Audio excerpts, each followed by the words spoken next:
Welcome to my diary, beloved. I'm Tatami, and today I want to talk about the fact that the fascists are training. And I think, us on the left should probably be taking it a little more seriously. it's we haven't been, because a lot of the time it's just kind of lame, what we see, how it's presented to us. Point in case, something like this.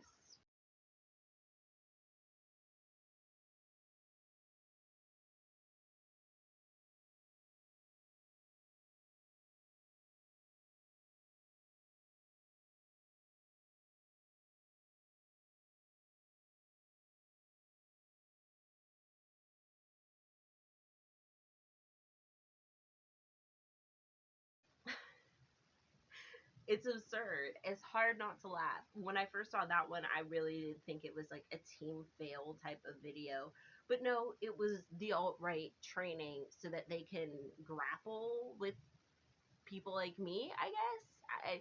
What physical encounters we're supposed to have with these people, I'm not quite completely sure exactly where they're taking it, who exactly are their targets, but I'm assuming I'm probably not somebody that they would just let be in this situation. So I think that it's just kind of something that we should also accept that a lot of us probably aren't as fit as we could be, aren't as prepared physically as we could be.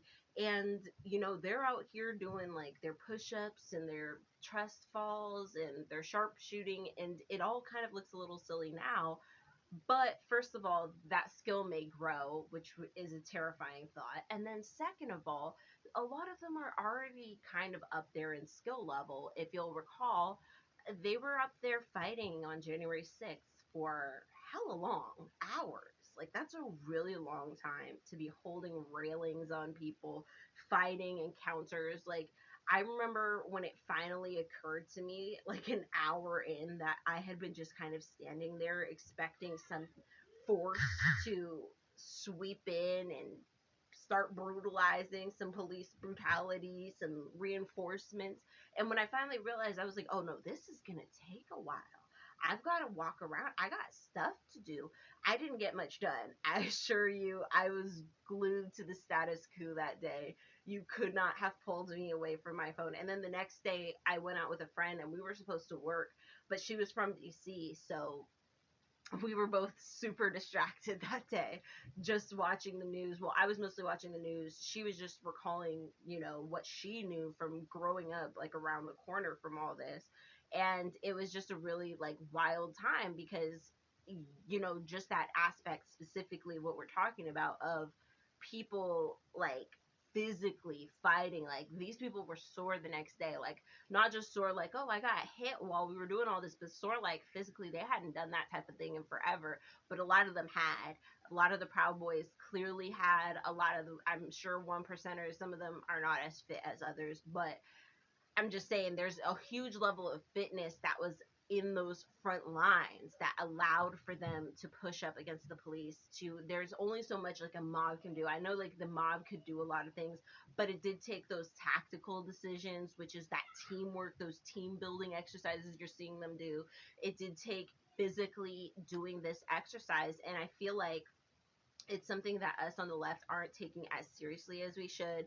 And I also feel like overwhelmingly there's not as much of a opposition to that. There's not something of us that, like, I see there is individuals, especially in super far leftist spaces. You'll see people like, I'm trying to get back into training, just bought my first gun, I'm trying to learn to sharpshoot, I'm trying to learn to do like this, that, and the third. But it's a lot of it is very individual. A lot of it is, it's like basically it would be the flip of the coin if the person you end up around would be able to help you or not. And it's a very scary prospect. And for me, I do not like war. I do not like violence. I don't like fighting. But I have been known to fight. You know what I'm saying? Like, that's how I know it's tiring to think about, to even conceptualize fighting and stuff for that long, especially like in the shape I'm in after having twins, you know what I'm saying? And my abs breaking, all that stuff. So it wasn't just your average, like, oh, pregnancy takes it out of you. That's a fact. I also had like my other things going on. So my point also though is that there may be times where we will need to have these different skills, you know, whatever the skill set is. Not everyone's going to be like a wrestler or something. Like that's not what I'm saying, but I am saying that everybody may have a skill that may be useful, and we need to look into what that may be for ourselves and like communally as possible. I recently realized that, you know, for me, I'm finally at a place where I feel like physically I can start to try and regain that type of thing, which is crazy because it's been like 6 years, you know, it's been a long time.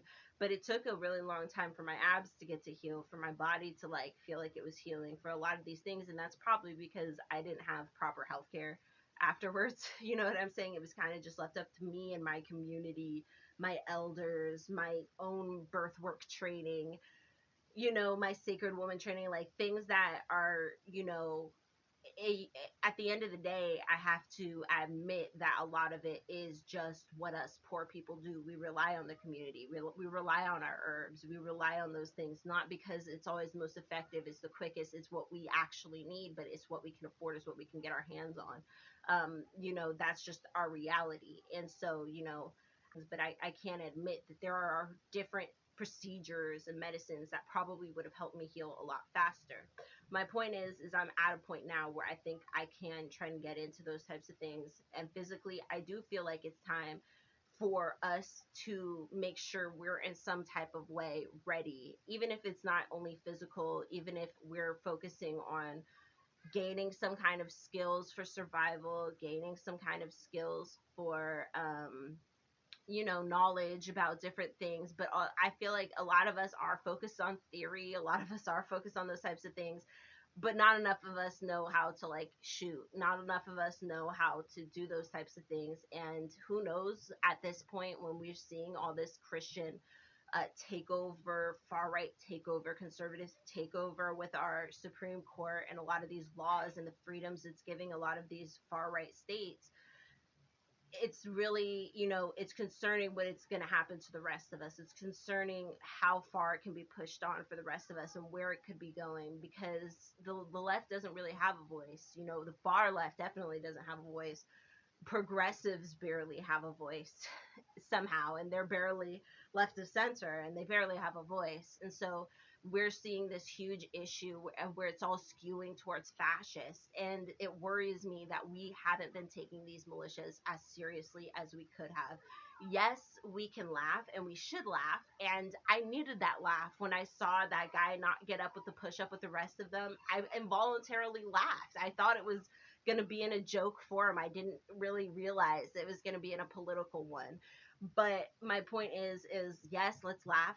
Yes, let's find joy and mirth in this kind of absurdity, but also yes, let's please start taking it seriously and do something about it, cuz I'm a little fucking worried.